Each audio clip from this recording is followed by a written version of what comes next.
The title for my sermonette today is The Work of God. Now, of course, we just had the conference, and we came home at least my family came home on Monday. We had a wonderful time in Colorado. The conference this year was fruitful and useful in many ways. There was definitely a sense of unity and cohesiveness as we made plans for this coming year and what we hope to accomplish in line with God's will. Now, on Monday, the day we left, before our flight, a lot of us, or some of us, went to the Denver Science Museum. There was a lot of neat things to see there. One of my favorites was the gem and mineral area that they had. It's just so fascinating to see all the different colors and the cuts of the gems and how they mine them. It's one of my little side hobbies I like to do is find rocks. I haven't struck it rich yet. One of these days. But every part of science is so incredible when you think that God made all this. He formed all of this. He put thought and effort into it. And when you read in the Bible about the different areas where it talks about the clothing that the priests wore and how they had jewels embedded in them, or when it talks about the New Jerusalem, how it looked based upon the gems and the colors that we see now, you get to realize kind of just what that means and really get a picture for it. So it's neat to see those things in museums. Now, one of the displays that they had was a special display at the museum, and they had the Dead Sea Scrolls. Now, for those of you who do not know what these are, they are pieces of text that some of them have great religious importance, some of them are historical, and obviously linguistic significance. Now, they help to prove that the Bible is real, right? I mean, you can see right there, they have these tiny little parchment papers in Hebrew, the Bible. It's just a truly striking thing to be able to see this. Now, they also, had all kinds of different other things along with the scrolls that they had found and history and in and around the Jewish nation. But one of the striking things that I thought was a large 20-foot picture by 5 feet high. There's a picture of Jerusalem. It's showing what it looked like. It was taken, the guide said, around in the 1990s, the late 1990s, and it just kind of showed the geography of the city and how it looked, and the different quarters, and so it was interesting to see from that standpoint. But it was interesting to look at the city and think, this is going to be one of the major spots in prophecy in the not too distant future. And it's sobering to look at the picture of the city from that standpoint. And then, if you listen to the latest standing watch given by Mr. Norbert Link, he goes into this a little bit. And this was completely, I hadn't even seen his standing watch until last night when I was working on my sermonette, or before I started it. But also, during this week, I started reading the book of Nehemiah. And the correlation between what we saw in the museum and the story of Nehemiah,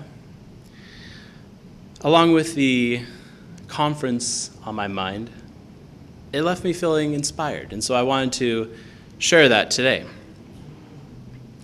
And so we're going to talk about the second shortest man in the Bible, Nehemiah.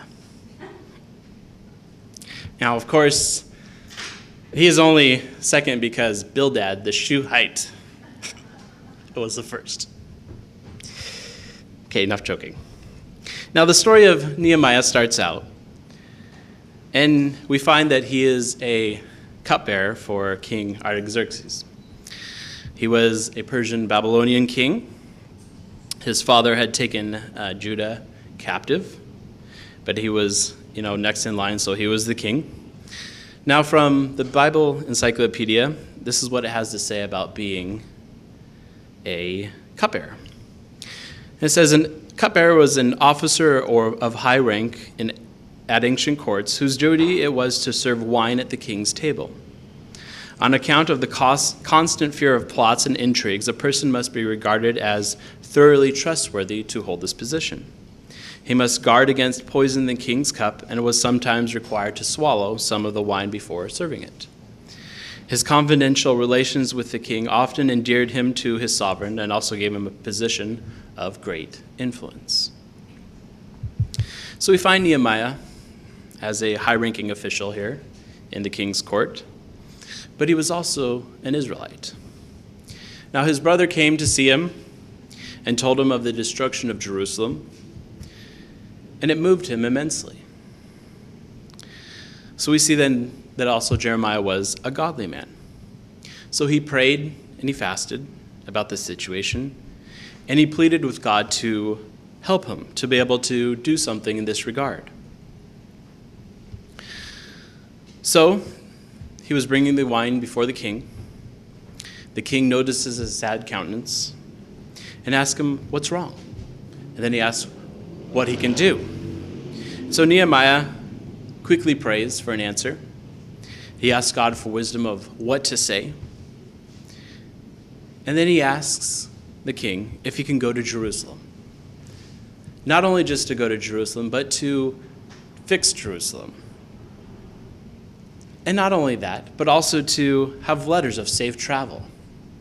And on top of that, he asked for a massive amount of wood from the king's grove so that he can build the walls and the gates and fix everything. And the king assented. He said yes. And so off Jeremiah goes. And he goes there. He views the city by night because he didn't want anyone to know what he was doing. He looks around at everything. It's quite a disaster, and there's some places where he can't even get through. It's such a mess.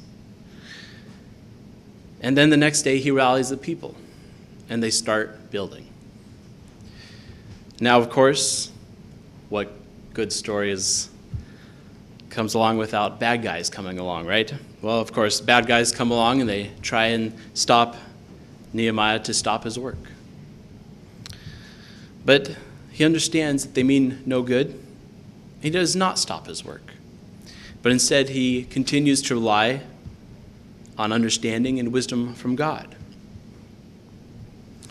And so we find in the story that the people continue working with all their heart.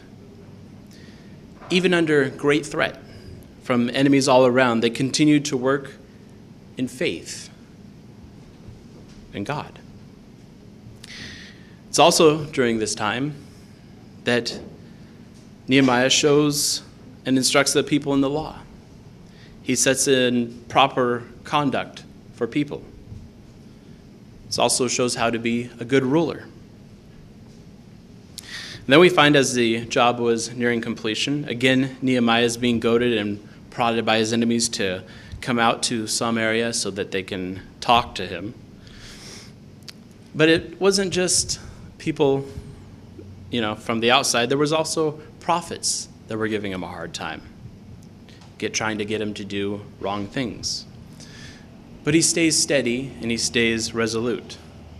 And finally, after 52 days, the wall of Jerusalem is repaired. At this time, the enemies around realized that it is God that is with Nehemiah, that was strengthening the people to finish the work at hand. At the museum, they had a portion of the wall, and this thing must have been about that long and about that high. And I couldn't push it. The thing was heavy. So this was part of the wall that these people had built in 52 days. Just incredible. Now, after the wall was built, Nehemiah instituted the reading of the law. He consecrated the priests and had them start preaching and teaching. And then a little bit further on, they found out they were supposed to be keeping the Feast of Tabernacles. So they went out and they did just that with exceeding joy, because the keeping of the feast had not been happened in so long.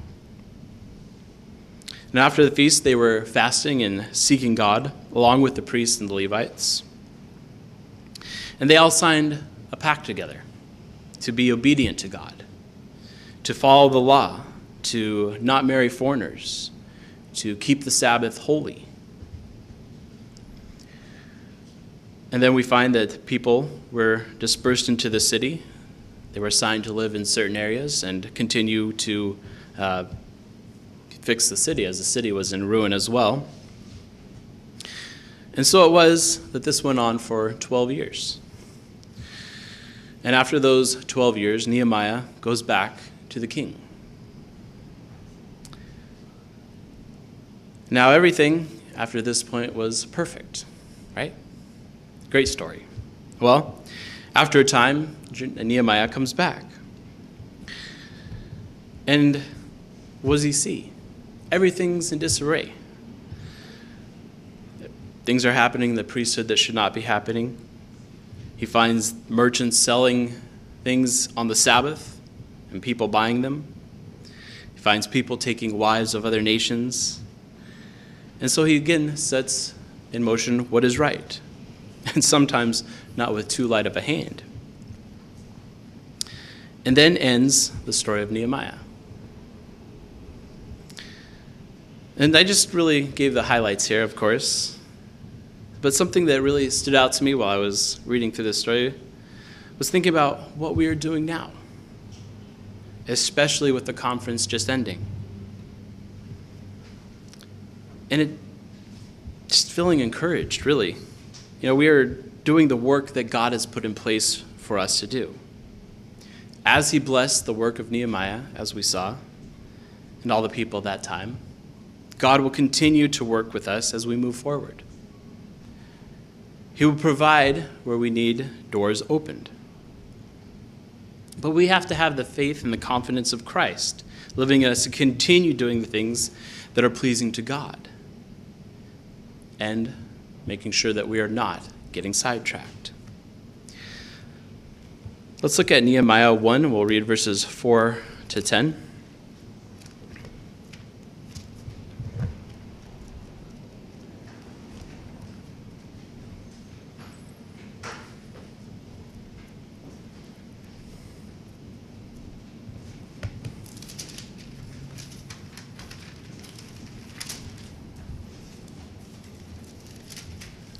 Nehemiah 1 and verse 4 to 10.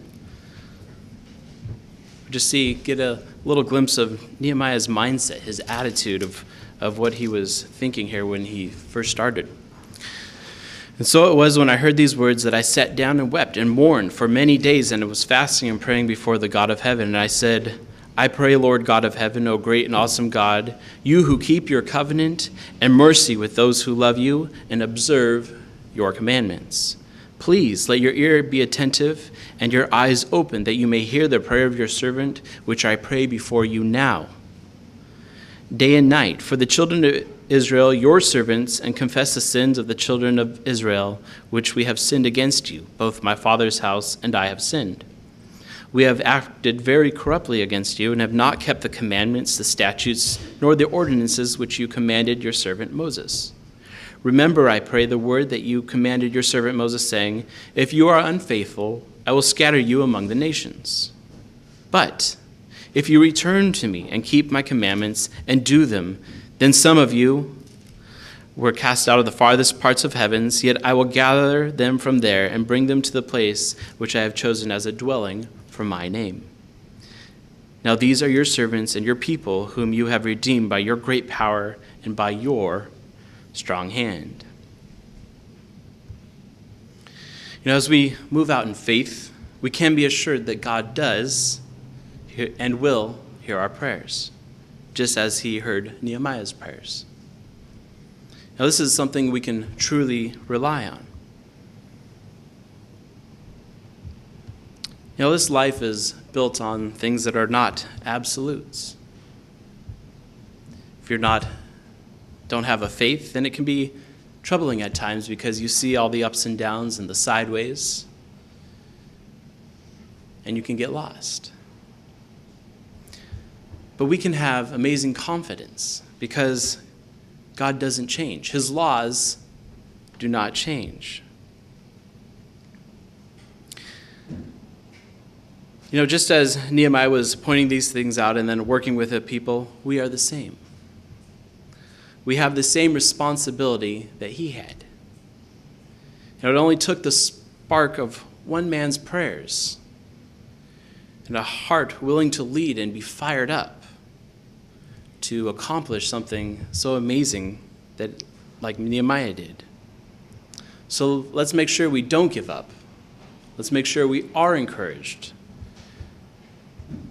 by our God-given abilities and the strength that he provides each one of us to carry on and move forward each and every day.